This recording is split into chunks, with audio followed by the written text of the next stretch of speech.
Okay, let me talk a little bit about rocket. Rocket propulsion. Okay, like how the rocket moves. Okay, rocket propulsion. I think it's I mean, I don't want to make a big deal of it because it's a little bit, the detail of this problem is a little bit complicated, but I want to kind of give you kind of rough idea about what it is. Essentially, how does the rocket move? Okay, well, on the Earth, we know a lot of, like we move by walking or running, right, on the ground, right? And then later on, people invented wheels, and then you have wagons or like cars, all on wheels, right? They move again by, essentially what we're doing here is we're pushing the ground backward, so the ground pushes us forward, okay? By either using our feet or the wheel, okay? Wheel, they're same thing, essentially. Well, you can do a little better by flying, right, in the air. But you guys, I don't know whether you guys know you don't need the ground anymore, but the key of flying is essentially this, okay? So the wings of these airplanes, they're okay. Maybe there's another one that we can mention, like floating, you know, in the air, like in the balloon, right? In that case, is the balloon, you have to be, this has to be lighter than the air, so that the whole thing can flow and can be floating, and then you can go anywhere you want. And then for the plane, it's different because the plane is definitely heavier than the air. So the way to make sure the plane can fly is by you making a very specific kind of wings, have this kind of cross section, so that when the airs flow on top and at bottom, they go different paths, and then this create a net lifting force for the wings, so that the plane can fly. Okay, that's how things go. But what about the rocket? Okay, when the rocket flies, right? It's certainly in part of it is inside the atmosphere, but there's also another part when it goes out of the atmosphere, when there's no air, right? So this is the atmosphere, and then the rocket can go outside of it, right? Say, for example, you want to go to the moon or a space station or something. Well, what about how the rocket moves? And certainly it cannot rely on the ground, and there's no lifting force you can get from the air. So it actually moves using the conservation of momentum. So it actually moves by propel the fuel backward. So it's kind of like the archer shooting out an arrow. And then by doing that, according to momentum conservation, the rest of the rocket will move forward. Okay, propel something backward, drive this rocket going forward. I mean, the rocket continuing to do that is going to continue to speed up and going in one direction. So that's how rocket moves. It's basically the same thing as what we're just talking about. This essentially it's kind of like recoil as well in some sense. Okay. Okay, now let's go to the third topic. And this is we call it collision. Okay.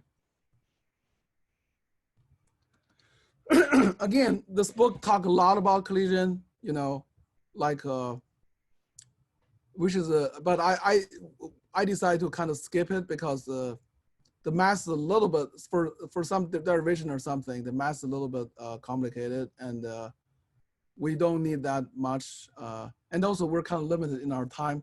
So what we're going to do for collisions, I'm going to just again kind of explain what kind of what kind of collision do you have and everything, and roughly they talk about perfect inelastic collisions, and they also talk about elastic collisions. Well, in this case, it involves some pretty complicated formulas, so we won't do that. So, okay, so, but what I want you to understand is the reason we want to have consider momentum and the impulse is, in the first place, is that they give us a good tools to study collisions. Okay, so what do we mean by collision? Well, it's pretty simple, right? When you have two objects, they when they come together, right, there's a collision like this, right? Well, the most common collisions we've seen in our everyday life is probably like car collisions, right? Or if you play billiard, you know, there's all kinds of collision. Billiard. that you can talk about there. And actually, when you play billiard, it's kind of really important for you to know conservation momentum because it can help you to target your balls better, and everything. So, so roughly speaking, there's two kind of collisions. Okay, the first collision, whenever we talk about collision, we assume that momentum is conserved. So momentum is always conserved. Okay, is conserved.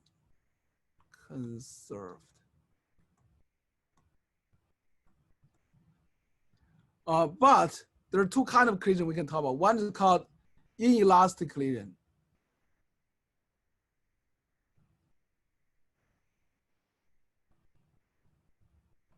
The other one is called elastic collision.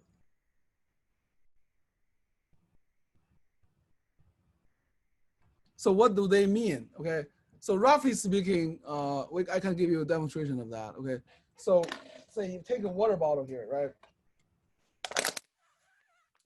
Okay, see, I got this water bottle here. Okay, now a inelastic thing is like, sorry, let's start from elastic. Okay, if you compress the bottle a little bit and then you take fingers away, the shape recovers. Okay, very gentle compression is gonna it's gonna recover it. That's called elastic. So it bounces back. Well, inelastic means that if you compress it really hard, well, it will not recover its shape. See, it stays there, right? That's called inelastic. Okay. Sometimes this is called plastic as well. So okay. So there's two kinds of collisions, inelastic and elastic. So that's what it looks like. But well, what do you guys think about car collision? What kind of collision do we have? Inelastic or elastic? Send me a message. Does car collision belong to inelastic collision or elastic collision?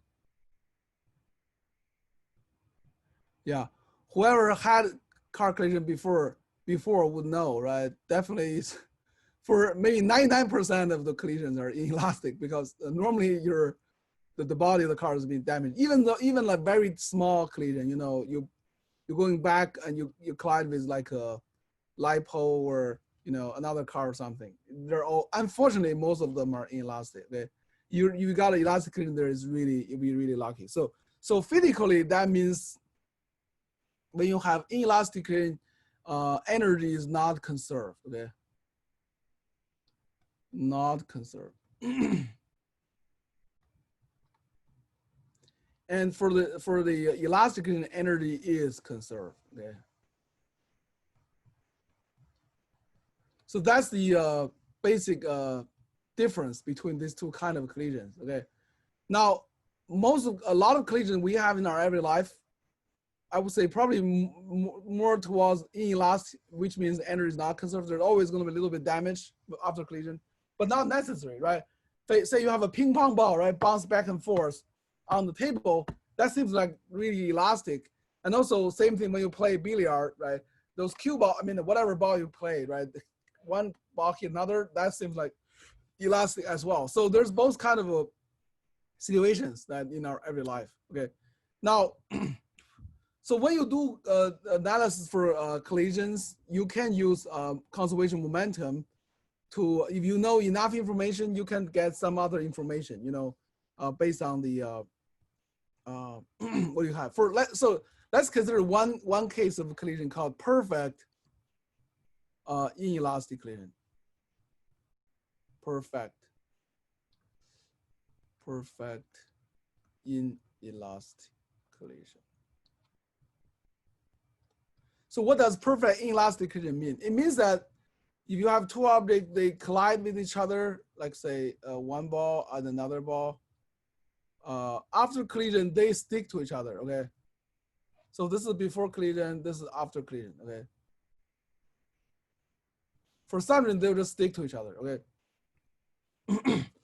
Now, so in those kind of cases, right, in case of collision, what we like to figure out is, is given the mass and the speed of the two objects before collision, can we figure out the final speed after collision? Okay. So I'll just call this one V1 and this one V2. and then this one V prime, okay?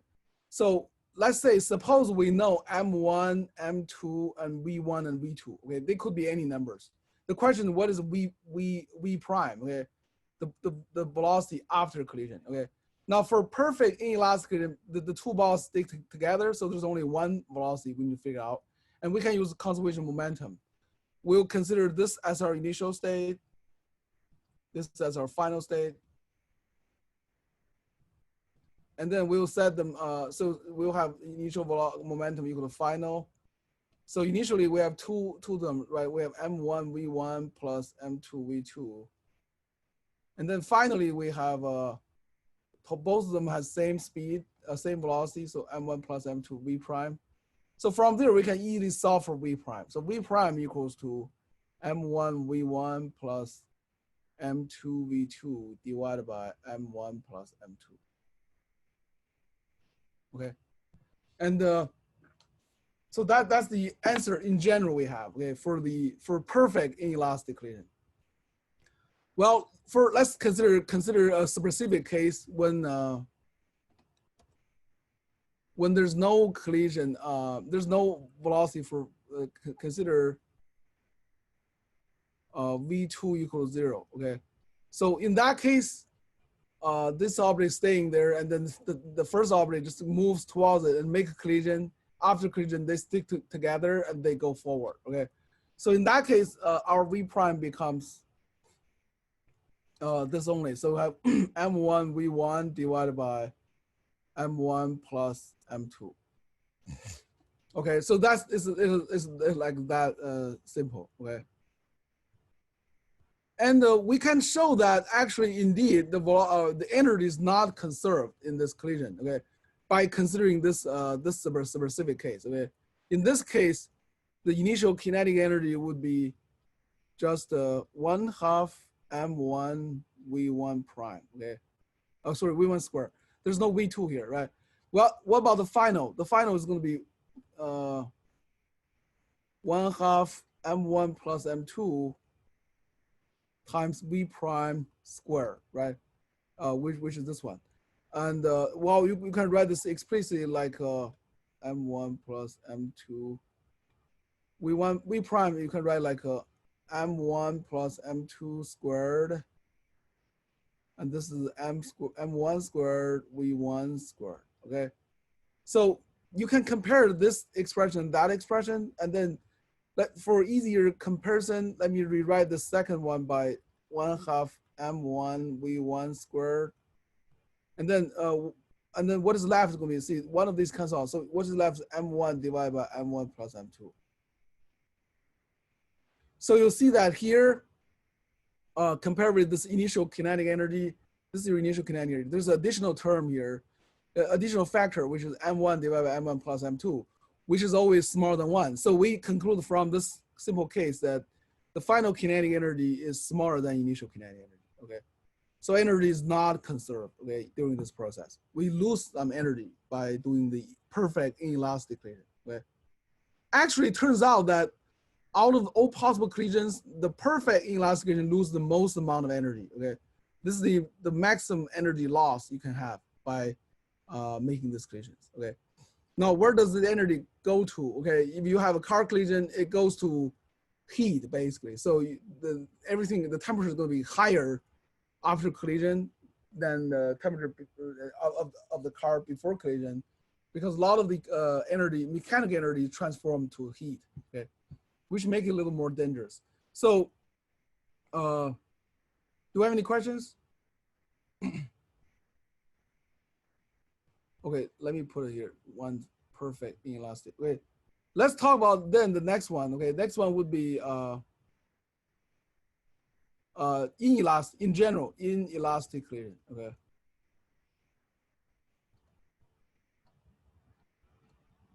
Well, actually, in this case, so what's going to happen is the energy is not conserved. So before collision, in general, you still have two. These two objects have V1 and V2. And say, suppose you know these, you know M1 and M2, but what about the final? If they're not, because it's not perfect, so after collision, they're gonna have different velocity, V1 prime and V2 prime, okay?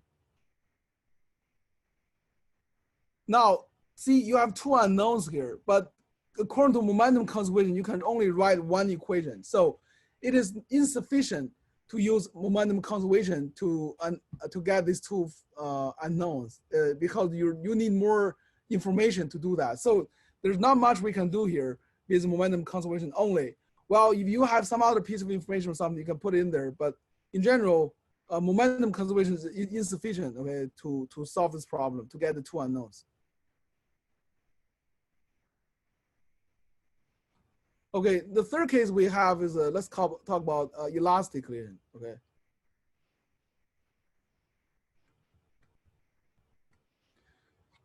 Well, in this case, we have similar situation as inelastic in the sense that we have two unknowns here. V1 prime and V2 prime are not going to be the same in general. But because it is elastic, we can actually we have two equations here. Okay, so we can write conservation momentum as like this: m1 v1 plus m2 v2 equals to m1 v1 prime plus m2 v2 prime.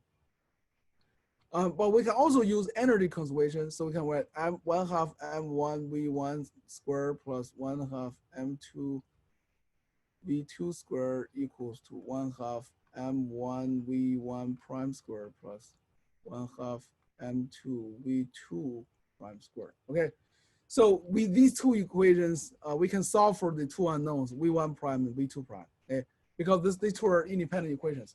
Well, the solving process is a little bit complicated, so I don't want to go through that because it's I don't think we don't know that. But let me just go directly to the answer of these process, and then I can talk a little bit of the answers. You know, I think the answers.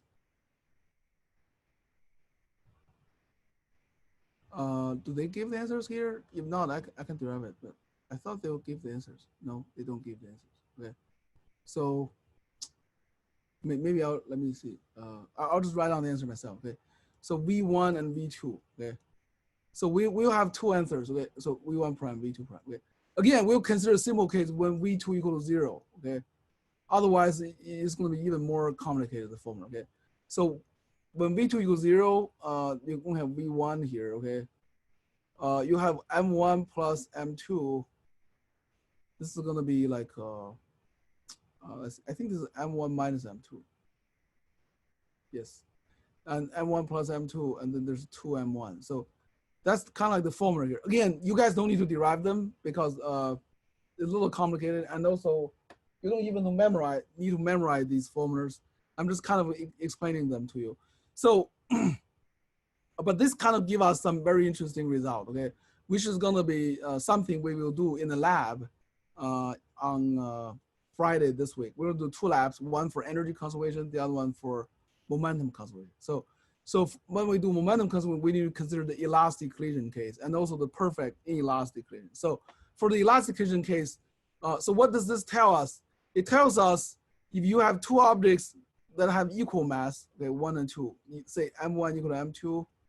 So what's gonna happen is very interesting. Okay? So when you have the first object going towards, say, remember V2 is 0, right? You have V1 going towards the V2. So interesting, after collision, okay, V1 prime, because they're equal, when they're equal in mass, the V1 prime becomes 0, okay?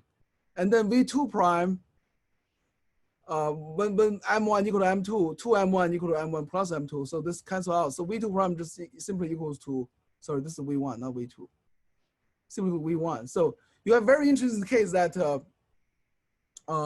in some sense, so before collision like this, after collision, ball 1 is gonna stop and ball 2 is gonna start to move well with the same speed as ball 1. So it's like they exchange their velocity. So this, it goes in, it goes out, okay? Goes in, goes out. Very interesting. And again, we're gonna do the lab this Friday. When we do that, I'll give you some demonstrations. You'll see that better. So that's for perfect elastic collision. Well, when you play billiard, you kind of see that, okay? When you shoot a cue ball to another ball, if they go exactly behind the ball, it's kind of the cue ball stops and then the other ball moves. pretty much with the same speed. And that's exactly what the formula gives you, okay? Well, there's some other cases you can talk about. When M1 is smaller than M2, things gonna be different. When M1 is smaller than M2, see, you got a negative number here. So V1 prime is gonna be, so going to the opposite direction. So if you have a smaller ball going to a bigger ball, like staying at rest, maybe let me erase this. So let's say you have a bigger ball here, V2 equals 0. Then what's going to happen after the collision is this one is going to be bounced back. Okay, it's going to go backward. Okay, so it's going to go this way, V1 prime. Well, this ball actually goes forward. Okay, V2 prime. Okay, but the velocity of the V2 prime is definitely going to be smaller than V1 because M1 is smaller than M2. So 2M1 is smaller than M1 plus M2. So V2 prime is going to be smaller than V1. Okay. Okay. And then another case is when you have M1 larger than M2. In this case, then what's going to happen is like you have a big ball here going towards a small ball.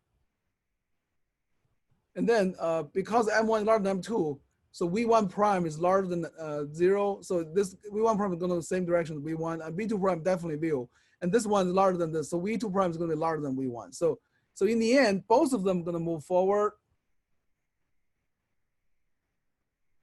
V1 prime, and then V2 prime is going to be moving forward as well. And V2 prime, in this case, is going to be larger than V1. Okay. So you have these three totally different cases coming from these two equations, these solutions, but they look very different, but they can all be explained by momentum conservation and energy conservation, which I think is pretty amazing, pretty enjoyable. Okay, so I got a message here. Okay, okay. Yeah, so we're done with everything today. So we're pretty much done for this chapter. You can start to do homework on this chapter. But we'll do an exercise tomorrow and we'll talk a little bit of a theory as well. And then we'll do an exercise and then that's all we need for chapter 6, okay? You guys have any questions? So yesterday we talked about momentum conservation, which is the most important thing in this chapter. And the idea is very simple. So when you have two objects interact with each other, either colliding by going together to each other or departing from each other, these are essentially all kind of interactions. And you can use conservation momentum if there's no external forces, okay? So if there's no internal force on this system, the total momentum of the system is conserved, okay? And mostly we care about two object interactions, two object collision or something, okay? Although it can be generalized to an objects, okay?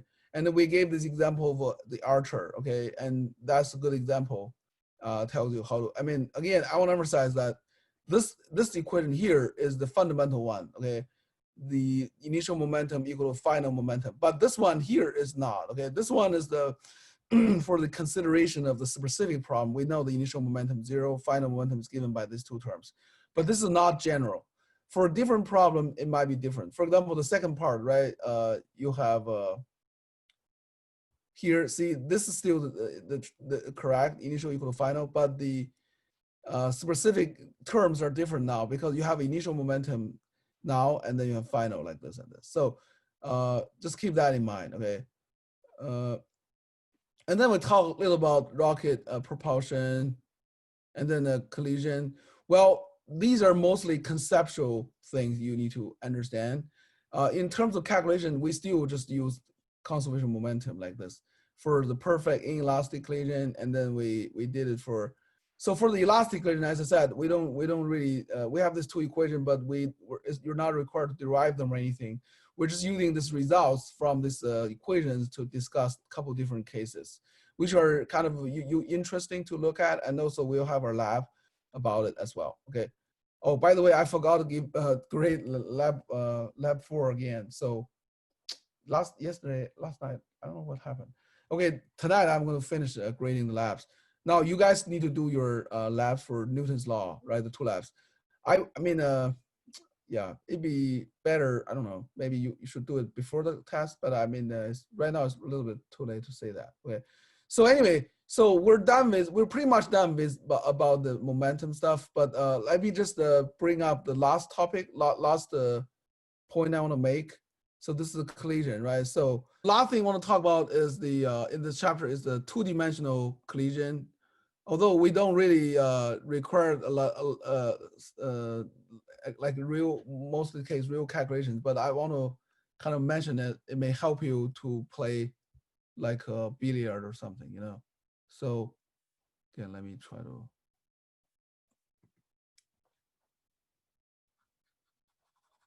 Wait, where is my stylus? Oh, it's here.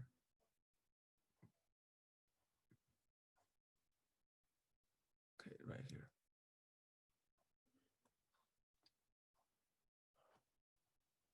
Okay, for some reason, my stylus stopped responding here. Okay, here we go. Okay, here we go. So let me talk a little about 2D collision, okay? Okay, so okay, so that's fine. So what do we need to know about 2D collision? I mean, again, something really basic. So when you play billiard, for example, you have a cue ball here, right? The cue ball, you hit the cue ball and the cue ball go to collide with another ball, right? Well, that's what you do. But let's say you want the ball to go to the hole, like here. This is the corner of this billiard, right? Well, it is at an angle, right? How do you do that? Okay. Well, you probably know that you need to hit when you need to shoot a cue ball such that when the cue ball make collision with this ball, it does not collide exactly at the from the rear, but it collide at one part of it, so that after the collision, one ball is going to go this way, and then so after collision, you have one ball going this way, the other one go the cue ball go the other way, right? Well, there is momentum conservation in this case as well, mostly in both directions actually. But let's say, for example, for the let's look at this direction here, okay, the y direction, okay, so y and x. Now notice when before collision, right, there's no momentum along the y direction. This ball just go along the x direction. So that means after collision, there's no momentum along y direction either. It has to be balanced out. So, and you look at this, right? This ball going downward. So each one of them has a component along y direction, but they're totally opposite. This cue ball has a y component momentum going down, while this ball here has a y component of momentum going up. So one down, one up. That means definitely the total momentum on the y direction stays zero as this case. So this is the application of 2D momentum conservation. Well, the horizontal direction, it also conserves momentum. See, this one goes in. You have both of them going out along this direction. So along the horizontal direction, the momentum is conserved as well. So I think that's something interesting to keep in mind, because you never see a case when a cue ball hit this ball, both of them going along that direction. It's impossible. It violates conservation momentum. One of my students said he's seen something like that happen, and but he never showed me the video of it. So I guess he didn't remember right. So as we know, but if you've seen anything like that, let me know, because it's obviously you both of them going up, right? They'll have a momentum along the y direction. Well, there's no momentum along the y direction before collision, so it wouldn't happen. So anyway, that's what I want to talk about 2D collision. So you could still apply conservation momentum, okay, along the 2D case, okay. So and then let's do one exercise together. So to sum up this chapter, and you guys can get some bonus point. So exercise for chapter 6. In this exercise, let's consider like this kind of problem. So you have one ball, okay, like one, and then another ball, two. They have different mass, M1 and M2. Okay, I'm gonna give you this values. Okay, let's say M1 equals to 1 kilogram and M2 equals to 2 kilogram. Okay. And let's say the velocity V2 is 0. So the second ball is staying here at rest. Well, the first one here is going towards it. Okay, so V1 equals to, let's say, 10 meters per second. Okay. And let's say after these two did a total perfect inelastic collision. Okay.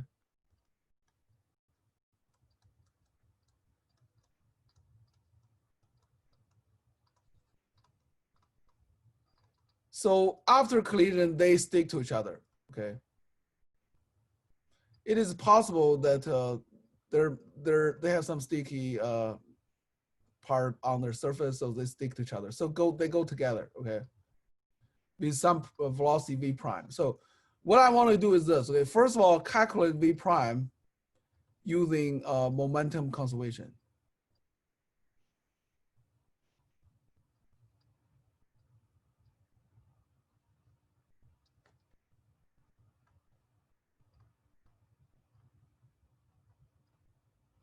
And secondly,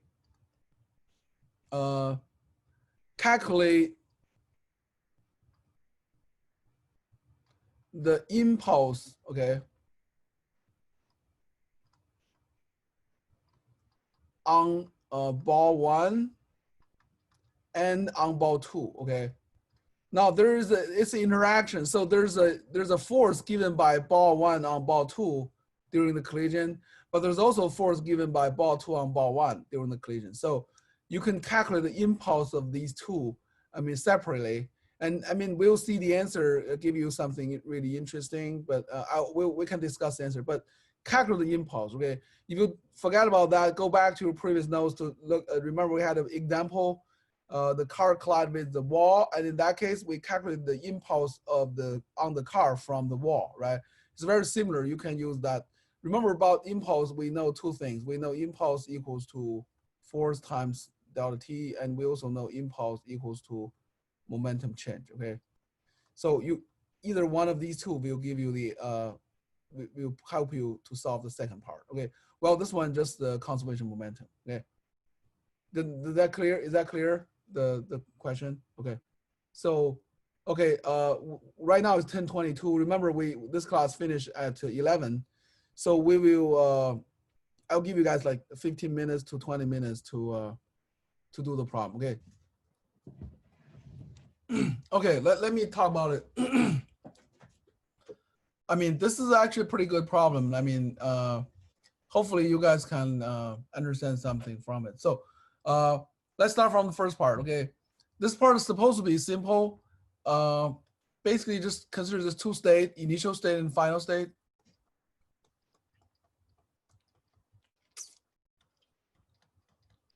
And so you have initial momentum equal to final momentum. Okay, initially there's only one ball has momentum, which is this one. So you can have M1, V1, that's your initial momentum. That equals to the final momentum, which is both of them have momentum now with V prime. So you can write them together like M1 plus M2 V prime. If you want, you can write it like M1 V prime plus M2 V prime. But that's the same thing, as this one. And there's only one unknown, which is V prime. So you can solve for V prime. V prime equal to M1 V1 divided by M1 plus M2. So you have 1 kilogram here times 10 meters per second divided by 1 kilogram plus 2 kilogram. That's basically 10 divided by 3. So you have 3.33, okay? Kilogram, meter per second, okay? Because kilogram cancels out, okay? So the correct answer for this one is 3.33, okay? Now, there's another approach you can use, which is, since you know the initial momentum, you can calculate it directly, like M1, V1, and then that equal to just 1 kilogram times 10 meter per second. That's 10 kilogram meter per second. And because momentum is conserved, that should be your final momentum as well. So you can write this like PI equals to PF equals to m1 plus m2 v prime. So from there, you can solve for v prime. V prime simply equal to pi divided by m1 plus m2, which is 10 kilogram meter per second divided by 3 kilogram. Okay. Well, they're essentially the same thing. We're doing the same thing, but this way, it's not like it's like you're not setting up the equation here, but you're calculating something and then set that equal to that or something. So it might make you feel a little bit different. Okay. Now, the second part, calculate impulse on ball 1 and ball 2. Okay. So there's two ways to do the impulse, as we know. Firstly is do this definition, but there's f is not known, so we cannot do this. So that means we have to use this one here to do this case. So let's consider first the impulse on ball 1. I would call it I1. Okay, that equals delta P1, right? So what is delta P1? You need to consider the momentum change on ball 1. So you can write like P1 final minus P1 initial. Okay.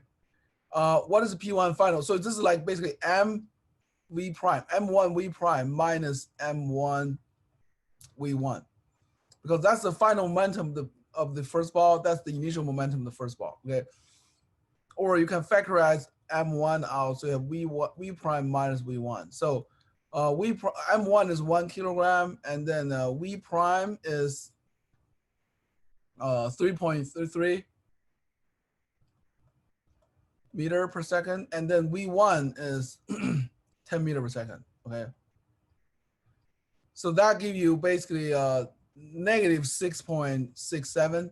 So it's be negative 6.67 times 1. So it's still negative 6.67 times 1 kilogram meter per second. Okay. So that's the impulse on the first object. Well, for the second object, same thing. That impulse on second object equals the momentum change of the second object. So it's going to be P2 final minus P2 initial. Okay. And we know initial momentum P2 is 0 because in the object 2 is 0 because staying at rest.